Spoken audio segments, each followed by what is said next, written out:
All kidding aside, I really do want to underscore what you said, because what's beautiful, it is beautiful the way you discuss the feel. There is the image of Lorraine lying on that big bed. So you've read it, Cameron.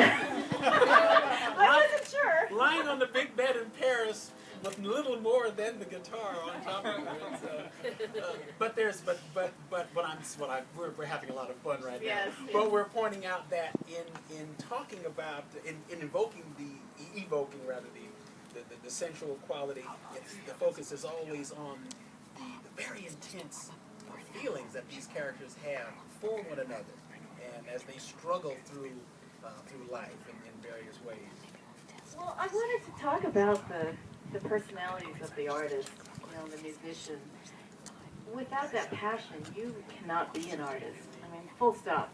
You have to be able to feel that sort of need, that desire, that passion that drives you to do whatever it is, whether it's music or it's art or it's writing or whatever. You really just have to be driven by it.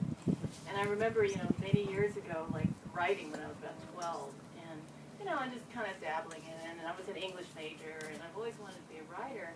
But then I got so distracted by life and, making a living and all those things. And I had to say to myself, do I need to write? Do I need to be an artist? Do I have to do this, or can I just let it go?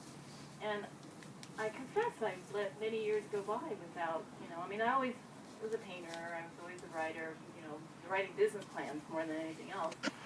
And, grants. Those that know me know I write a lot of grants. And, it doesn't necessarily feed us. It feeds us in one way, put food on the table, but it doesn't feed your soul. And so, my stories are very much about this family of artists. And where do you get that talent? Where do you get the passion? Well, it's going to be from your ancestors. It just doesn't come because you feel like it. You have to have that sensibility, or you have to have that talent, you have to have that drive, or whatever it is. So my story is very much also about, where those talents come from? If you see a prodigy, it's not a coincidence that they're a prodigy. They're a prodigy because someone back in time had that talent, and it just comes up 3 generations later. So I wanted to write about that a little bit, right? So when it comes to passion, and, in relationships, I think, all of us have it in us, obviously. We all fall in love. We're all, the same species. But there's some of us that are just a little bit more. Well, your writing style really is filled with very vivid and very evocative imagery. It's not only do we see the landscapes and the environments and the people that you're describing, but through words you're able to really convey in such impactful ways just what it feels like to go through this. And I'm not sure how to turn this into a question. It's more of an observation, I guess. But I think that's one of the qualities that readers will be drawn in by. Yeah, well, I hope so. I'm a visual person. I've been a painter my whole life and a drawer, and so having the visuals is really important because, I went to film school as well, another degree, and the film. Pablo, he's not here.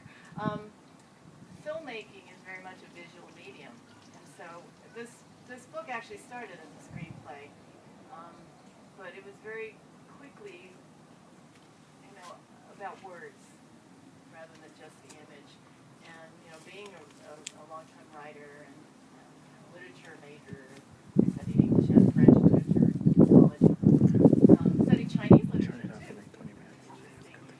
And so the words were really important, very, very important. So I think I spent 4 years just rewriting it. Unfortunately, that is being a first-time writer. I think wanting it to be just perfect, just the right combination of words. I may have overdone it. I don't know. Some people tell me there's too many vocabulary words in there. Makes it a little bit hard. But okay, good. So yeah, that's not an issue. But I did realize as I was writing through it that I didn't want it to be, a pop fiction or something light and frothy. I wanted it to be literature as satisfying, you know, with